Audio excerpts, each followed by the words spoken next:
Haleluya. Kami bersyukur kepadamu Yesus.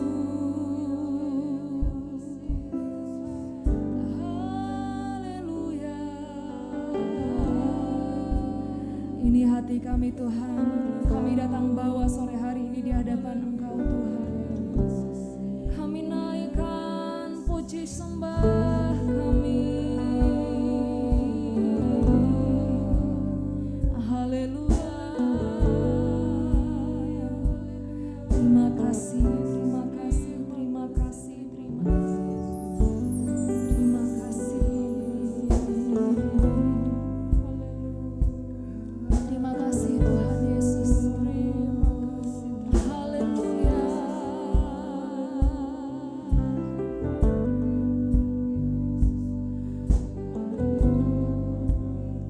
Haleluya. Banyak yang Kau perbuat dalam hidup kami Tuhan.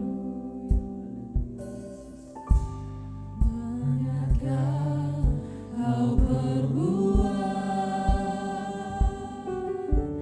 di dalam hidupku. Amin. Rancangan indahmu terjadi di hidupku. Terjadi di hidupku. Bapa yang mengerti. Bapa yang mengerti segala yang ku perlu. Kasih-Mu sempurna nyata dalam hidup. Kami bersyukur. Ku bersyukur Bapa. Ku bersyukur Tuhan buat kasih setiamu di dalam hidupku. Ku bersyukur.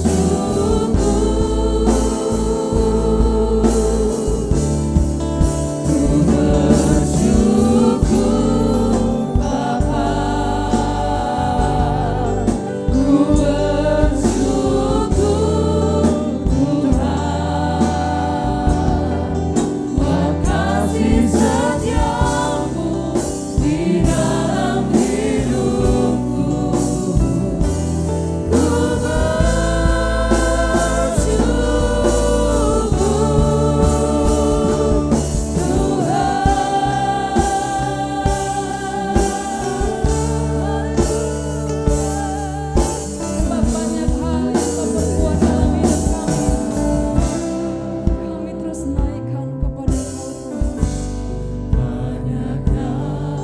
Kau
setiap seruan umat-umat-Mu Tuhan. Haleluya Yesus. Kasih-Mu dalam hidup kami. Kami bersyukur.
satu-satunya bersandar.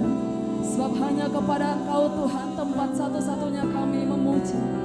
Tidak ada nama lain selain nama Yesus Kristus.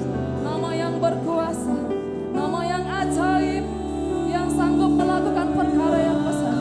Mujizat-mujizat yang ajaib terjadi di tempat ini. Ini hati kami bukan kepada Engkau.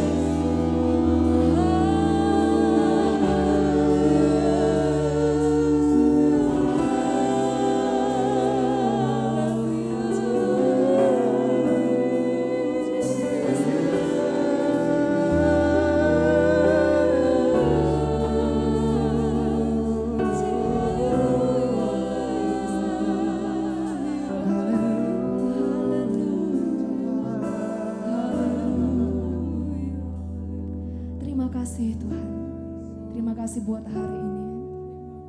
Karena kasih-Mu dalam hidup kami boleh ada semua karena anugerah Tuhan.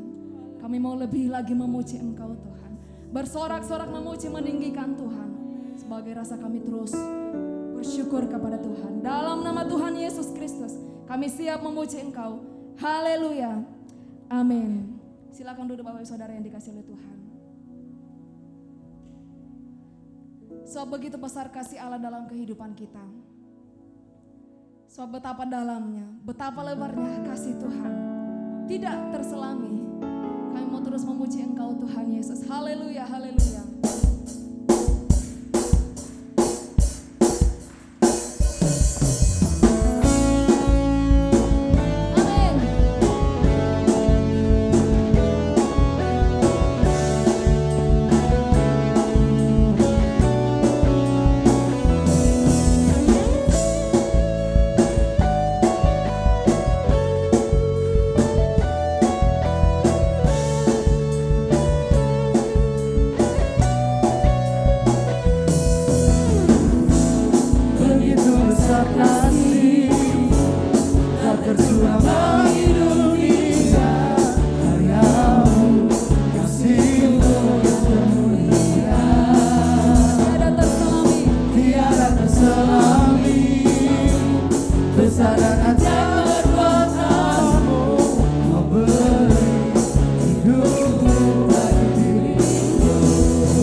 Tiada yang seperti-Mu.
hanya karena anugerah Tuhan.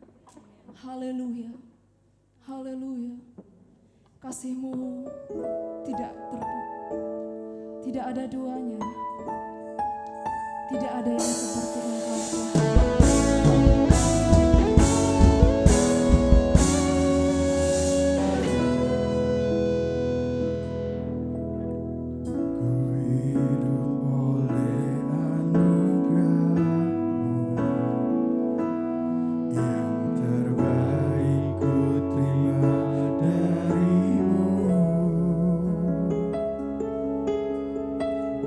Rancangan-Mu indah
Tercurah bagi kami Tuhan. Kami bersyukur buat pengorbananmu yang sempurna Tuhan. Oh haleluya, kasih-Mu, amin.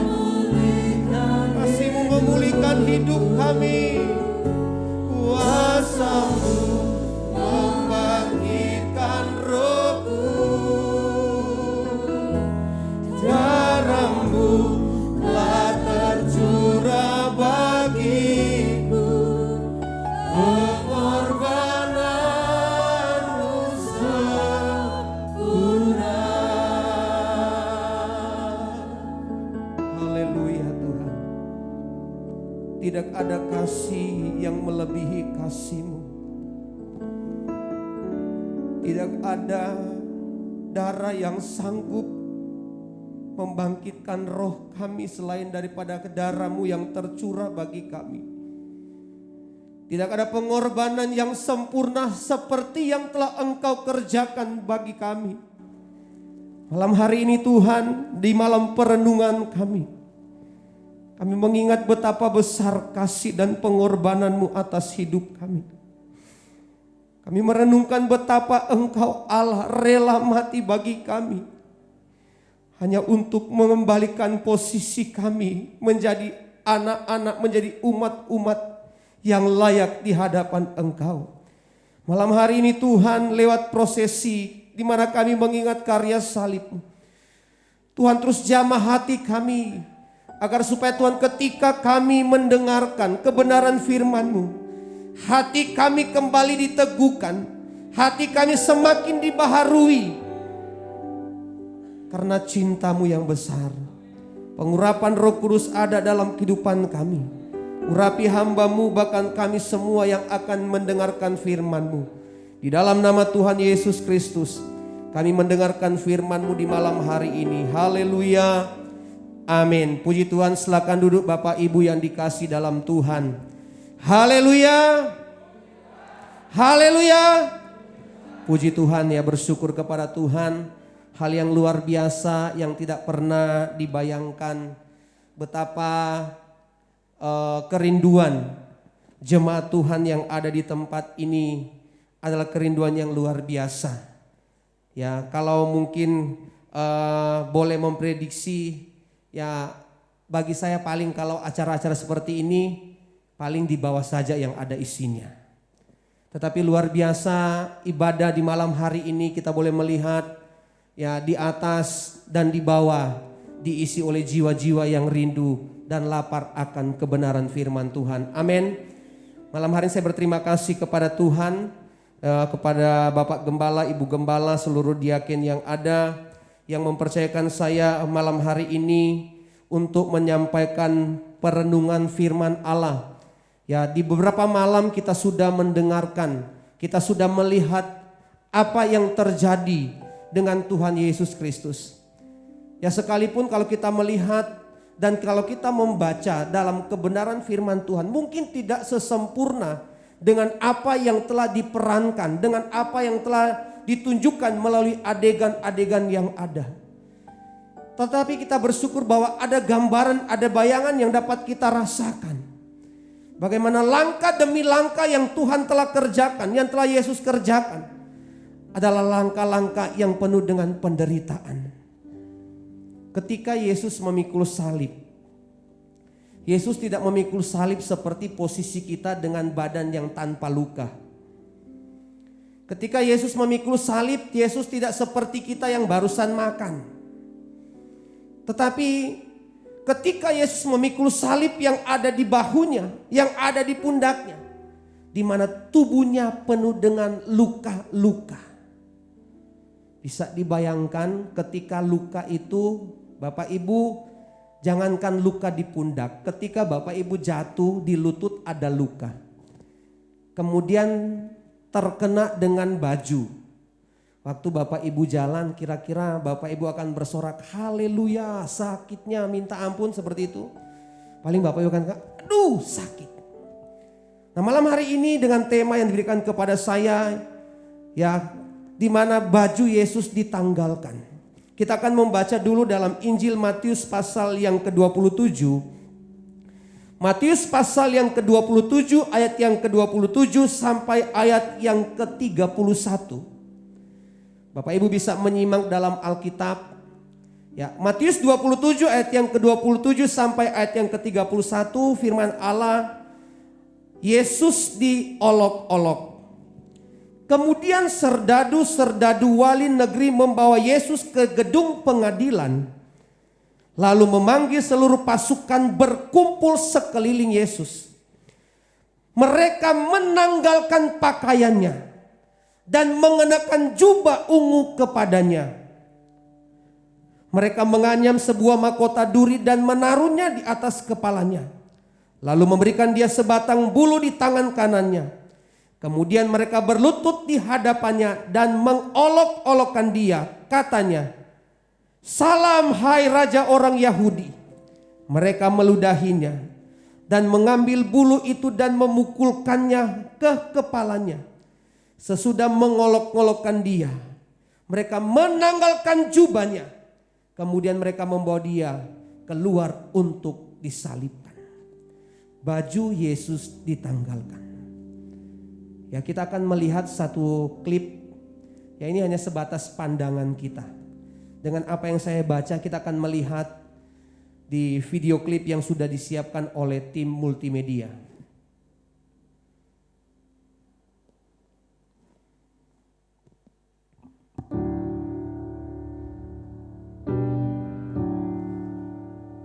The greatest love song, the greatest story, the King of heaven poured into a man.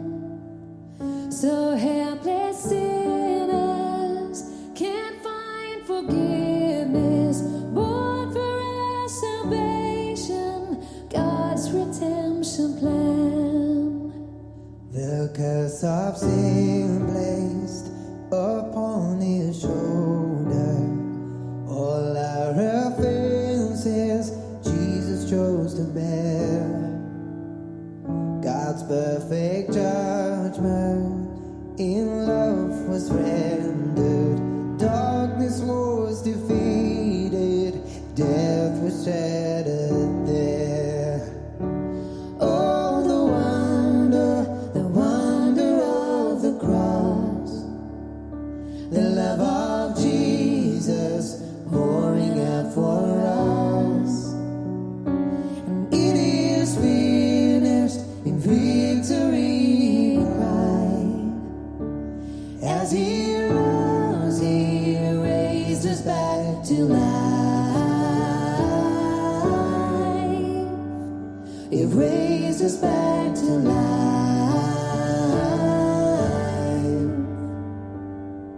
Now we're invited to sweet communion. We are united in his righteousness.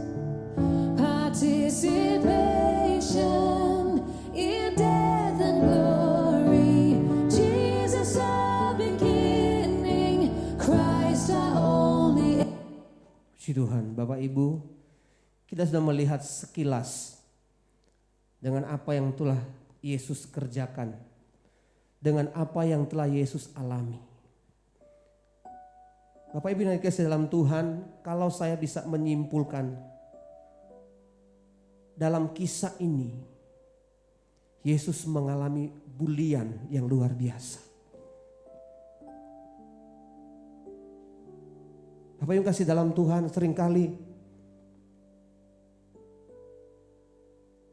terjadi dalam hidup kita. Orang mungkin mengejek kita. Orang mungkin merendahkan kita. Orang mungkin menganggap kita remeh. Tetapi Bapak Ibu, ketika kita alami yang namanya bulian, dianggap remeh, itu tidak sebanding dengan yang sudah Tuhan Yesus alami, Bapak Ibu. Mungkin kita diejek orang hanya sangat-sangat kecil. Kita dihina orang mungkin hanya sebatas ya sampai di telinga. Orang hina kita tetapi tidak pernah mungkin mereka pukul. Tetapi dalam kisah ini, dalam ayat ini, Yesus bukan saja alami penghinaan dengan kata-kata, tapi Yesus alami penghinaan dengan sangat-sangat hina. Dia ditelanjangi. Orang-orang mau mempermalukan dia. Orang-orang mau menunjukkan bagaimana tentang keberadaan Yesus. Tetapi ketika kita membaca dalam Matius pasal yang ke-27 ini, tidak ada satupun perlawanan yang Yesus kerjakan. Yesus tidak melawan Bapak Ibu. Tuhan kita adalah Tuhan yang berkuasa, amin. Tuhan kita adalah Tuhan yang ajaib. Kira-kira kalau kita tahu orang yang berkuasa, orang yang punya kekuatan, dalam pandangan kita yang terbatas, bisa enggak waktu mereka cambuk Tuhan Yesus, dengan kuasanya cambuk itu bisa terhempas? Bisa? Bisa enggak? Ketika Yesus dicambuk, ketika Yesus disesah, ketika bajunya ditanggalkan oleh para tentara-tentara, sangat bisa untuk dia menunjukkan kuasanya. Tetapi inilah yang dicatat dalam Filipi pasal yang kedua. Dia merendahkan dirinya, taat sampai mati, bahkan sampai mati di atas kayu salib. Penghinaan yang luar biasa terjadi ketika bajunya itu ditanggalkan. Bapak Ibu yang dikasih dalam Tuhan, Yesus lakukan semuanya ini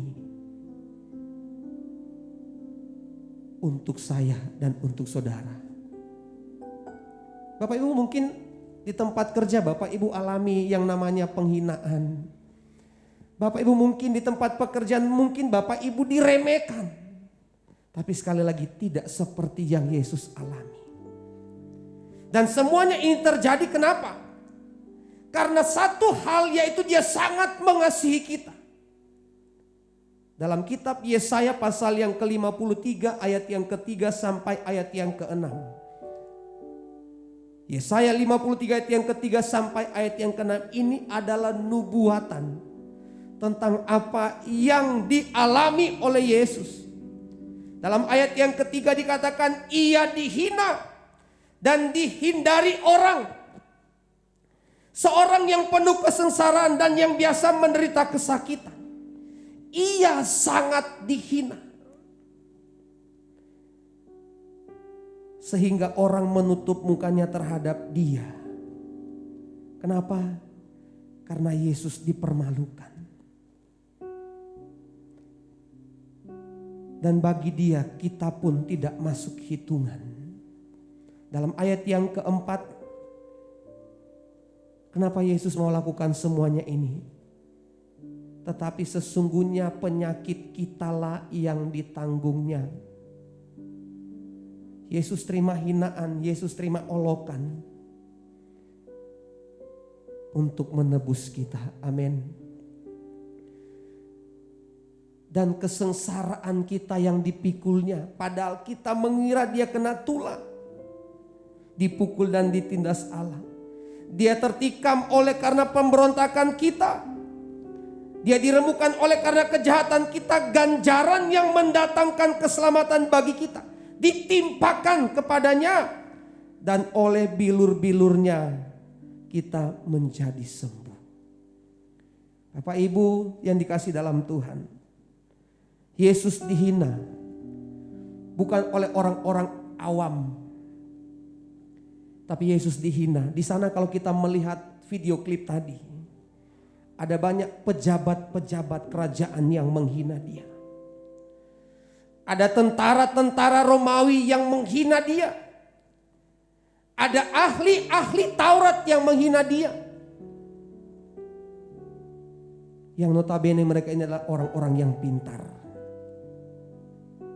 Tetapi mereka hina dia. Ahli-ahli Taurat, apakah mereka tidak tahu bahwa dia adalah Mesias? Mereka tahu. Tetapi mereka punya kesempatan untuk apa? Untuk menyalibkan Yesus. Bahkan kalau kita perhatikan penghinaan yang luar biasa. Di dalam ayatnya yang ke-28. Mereka menanggalkan pakaiannya dan mengenakan jubah ungu kepadanya. Jubah ungu ini bukan sekedar jubah yang mereka pakaikan. Ya bukan karena tentara Romawi tidak ada baju lain untuk dikenakan kepada Yesus. Bukan. Tetapi jubah ungu ini pun adalah arti penghinaan terhadap Yesus. Ya kok bisa? Iya. Karena jubah ungu ini adalah pakaian yang biasa dipakai oleh para raja. Jadi mereka pakaikan jubah ungu ini kepada Yesus dengan maksud apa? Bukan untuk mengatakan dia raja yang sebenarnya. Tetapi mereka mau mengolok-olok dia. Bahkan pun setelah mereka pakaikan jubah. Mereka menganyam mahkota duri. Atribut yang biasa dipakai oleh raja, mahkota. Tetapi bukan mahkota sesungguhnya. Tetapi mahkota duri dan ditaruh di atas kepalanya. Bapak Ibu, ketika saya membaca ayat ini, ya Bapak Ibu bisa mendownload satu aplikasi Alkitab Karaoke. Saya mendengarkan dan seakan-akan saya bisa merasakan ini yang terjadi. Ya, saya membaca dalam ayat yang ke-29. Mereka menganyam sebuah mahkota duri dan menaruhnya di atas kepalanya, lalu memberikan dia sebatang bulu di tangan kanannya. Kemudian mereka berlutut di hadapannya, mengolok-olokkan dia. Katanya, ketika saya mendengar, mereka tidak katakan gini, salam hai raja orang Yahudi. Apalagi mereka katakan salam dari Binjai, tidak ada. Tetapi mereka katakan, salam hai raja orang Yahudi. Dengan nada penghinaan. Ini sesuatu yang ketika saya membaca, saya merenungkan Tuhan. Sungguh ternyata engkau sangat mengasihi kami. Ketika engkau dihina pun engkau tidak melawan. Ketika engkau diolok-olok, engkau tidak melawan. Bahkan hal yang paling menjijikkan, bajunya ditanggalkan. Lebih menjijikkan lagi, Yesus sampai diludahi. Bapak Ibu yang kasih dalam Tuhan, dengan pengorbanan Tuhan yang begitu besar ini, bukanlah saatnya lagi untuk kita main-main dengan pengiringan kita. Bukan saatnya lagi untuk kita dalam hidup ini setengah-setengah mengiring Tuhan. Kenapa? Karena waktu Yesus menyerahkan, mengorbankan dirinya, dia total. Dia tidak setengah-setengah. Tapi dia benar-benar menyerahkan apa yang menjadi bagiannya dia kerjakan. Nah, Bapak Ibu yang dikasih dalam Tuhan, sebagai orang-orang percaya, kita yang telah menerima anugerah Tuhan, apa yang telah Yesus tunjukkan ini, apa yang telah Yesus teladankan kepada kita, seharusnya itu pun kita kerjakan. Ketika mungkin kita mengalami penghinaan, mari sebagai anak-anak Tuhan yang telah ditolong oleh Tuhan, yang telah mengalami kasih Tuhan, kita punya kerendahan hati untuk apa? Mengampuni orang yang menghina kita. Amin. Siapapun, di tempat pekerjaan kita, di rumah kita, di lingkungan gereja mungkin, miliki sikap hati untuk mengampuni. Kesengsaraan Yesus menunjukkan bahwa Sangat besar kasih Allah yang telah Tuhan kerjakan dalam kehidupan kita. Yesus menyerahkan dirinya sebagai korban untuk apa? Untuk membayar dosa kita. Kita ini sebetulnya, kita ini bukan orang-orang yang berharga. Ya, saya mau katakan kita ini tidak ada harga. Kita ini manusia hina. Tetapi kita menjadi berharga karena kuasa pengorbanan Tuhan. Kita jangan bangga, oh saya ini berharga sehingga Tuhan turun ke dalam dunia. Tidak. Sebetulnya kita ini orang-orang yang tidak berharga. Tetapi bagi Yesus dia menjadikan kita berharga. Oleh karena pengorbanannya yang luar biasa. Dalam surat 1 Petrus katakan dia membayar kita ini bukan dengan emas atau perak. Tetapi dia menebus dosa kita dengan darahnya yang mahal. Amin. Penebusan kita ini adalah penebusan yang luar biasa. Mungkin Bapak Ibu pernah mendengar Yesus membayar dosa kita dengan cuma-cuma. Bapak Ibu, cuma-cuma yang Yesus kerjakan bukan seperti cuma-cuma yang Bapak Ibu terima ketika Bapak Ibu belanja. Mungkin kita pernah mendengar kita ditebus gratis tanpa bayar, benar. Tapi gratisnya kita tanpa bayar bukan gratis seperti yang diberikan dunia. Bapak Ibu, kalau dunia berikan gratis, Bapak Ibu belanja, ada diskon, ada gratis. Biasanya barangnya sudah tidak laku, benar? Atau sudah mau dekat expire, benar? Tetapi gratis yang Tuhan berikan karena kita ini tidak mampu bayar. Sekali lagi bedakan. Dia tebus kita dengan kita ini ditebus dengan cuma-cuma bukan karena kita ini artinya pengorbanan Tuhan itu pengorbanan yang cuma-cuma, tapi karena kita tidak mampu bayar. Kalau Yesus mau tuntut bayar pengorbanannya, siapa yang bisa bayar? Kalau Yesus mau katakan, hei jemaat Tuhan di GPD Theophilus, saya mau tebus engkau bayar. Siapa yang bisa bayar? Tidak ada. Makanya Tuhan tebus kita. Bukan dengan emas dan perak. Tapi dengan darahnya yang mahal. Sekali lagi, penebusan kita anggap, saya ditebus dengan cuma-cuma. Cuma-cuma ini karena kita ini tidak bisa bayar. Kalau Bapak Ibu mungkin pernah masih mengingat firman Allah yang disampaikan oleh Bapak Gembala tentang orang yang berhutang. Ya, seorang yang mempunyai hutang yang cukup banyak. Karena nak mampu bayar dia itu mendapatkan pengampunan. Sama, kita tidak bisa bayar pengorbanan Tuhan. Makanya dia berikan kepada kita. Cuma-cuma bukan berarti gratis. Cuma-cuma bukan berarti tanpa harga. Tetapi karena kita tidak bisa membayar pengorbanan Tuhan.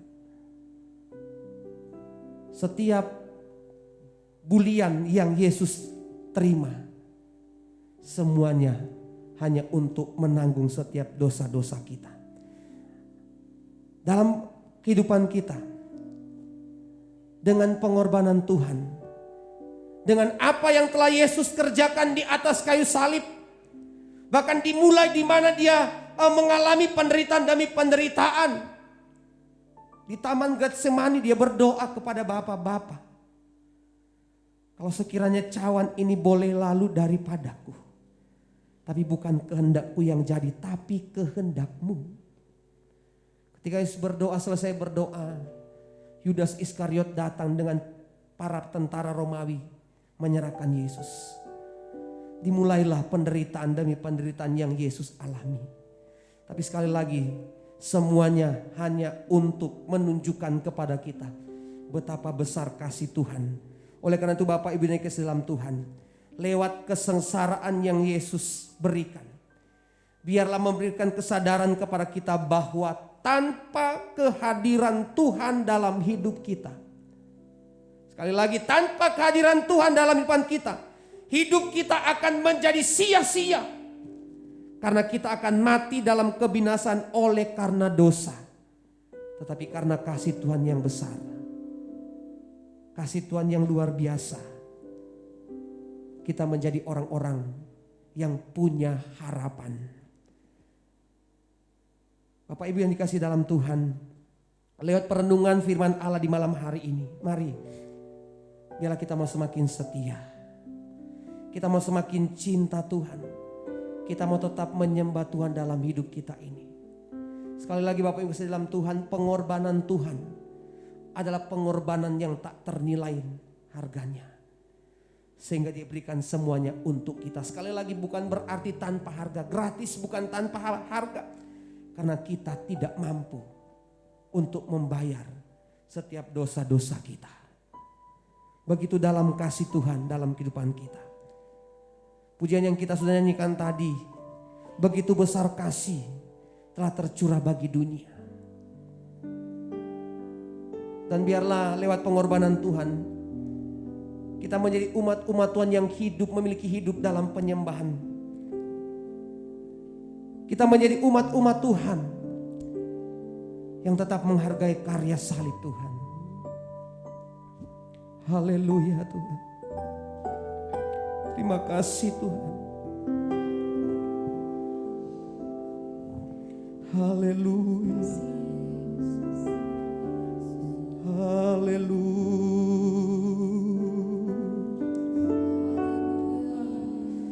Haleluya. Haleluya. Haleluya. Haleluya. Haleluya. Haleluya. Mungkin Bapak Ibu pernah mengalami penghinaan. Mungkin Bapak Ibu pernah alami yang namanya diejek, dianggap rendah, disepelekan.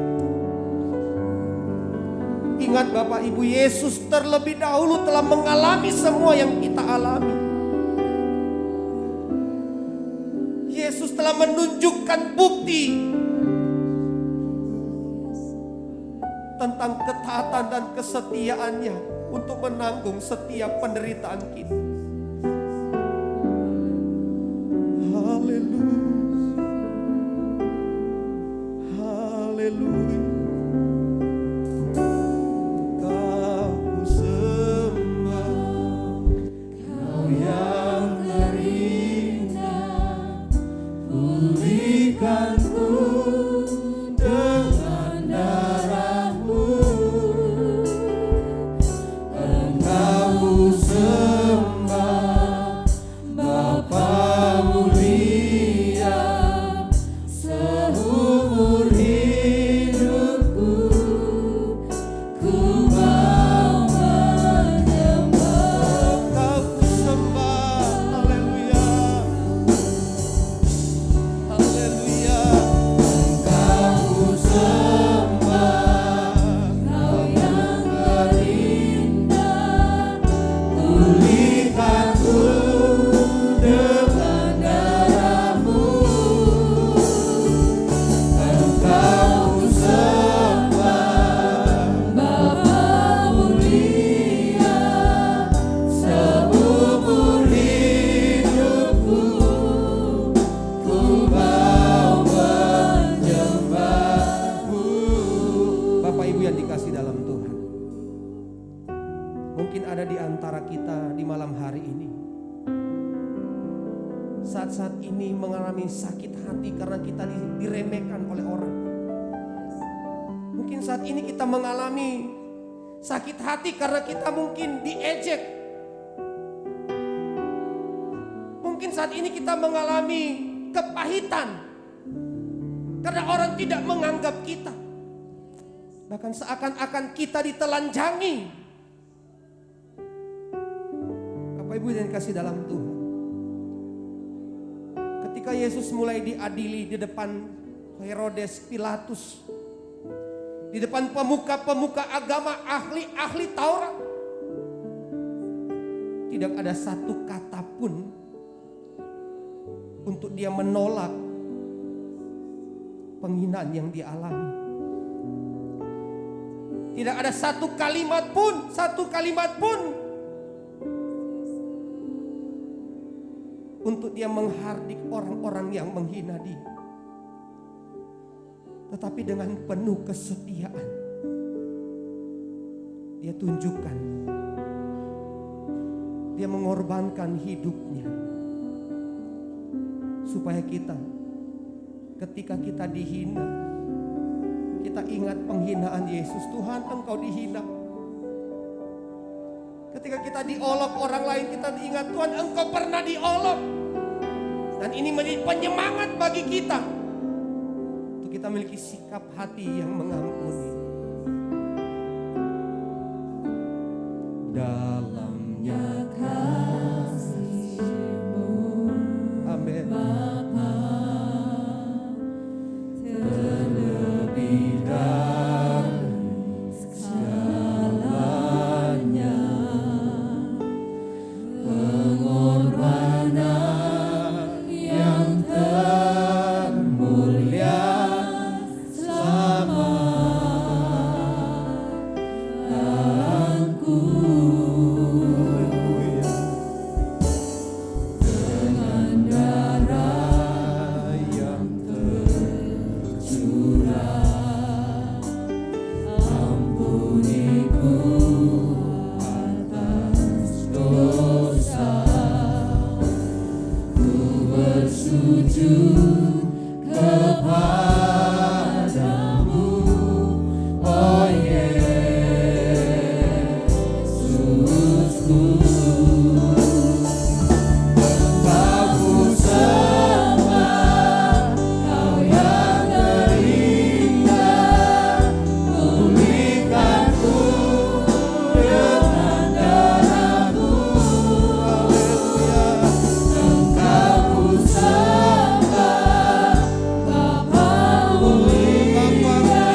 Masih bisa menikmati firman Tuhan, diberikan pengertian lebih lagi tentang penderitaan Tuhan.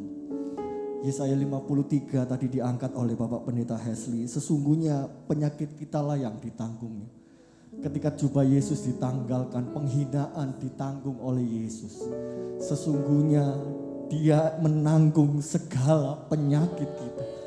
Dosa membuat hidup kita itu penuh dengan penyakit. Kemarahan, dendam, iri hati, kemalasan, akibat dosa yang ada di dalam hidup manusia. Yesus tanggung semuanya, Bapak Ibu. Kesempatan yang indah ini, malam hari ini, kami hamba-hamba Tuhan akan menumpangkan tangan setiap jemaat yang ada. Saya minta kerjasamanya para koordinator wadah, koordinator cabang.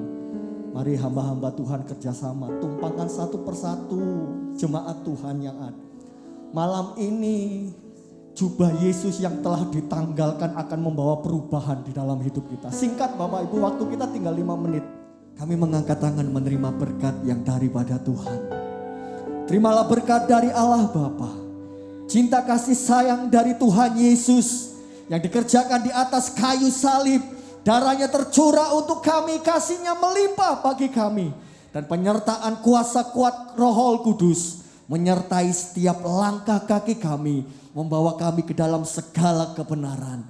Kami terima berkat Tuhan di dalam nama Tuhan Yesus Kristus. Haleluya. Amin.